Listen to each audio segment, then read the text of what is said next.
hopefully I don't die. I don't want to die today. Oh my God, the thing is so big.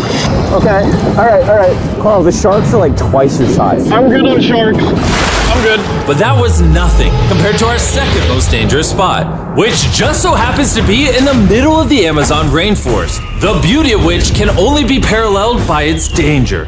Because in a matter of moments, the forest can go from this to this. Just a little rainstorm can cause the rivers to flash flood and overwhelm the entire area. And today, we're visiting the Gata Cataracts waterfall, where a flash flood could send us down over 1,000 feet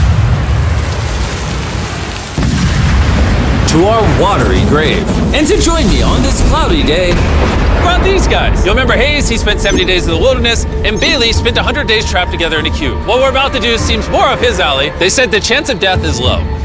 Wait, come on, boys, let's hit it. And after hours and hours of trekking through some of the most slippery and at times steepest terrain mankind has ever stepped foot on, Nothing to see. we finally made it to our destination. That's a waterfall right there. Like if you slip, you're dead.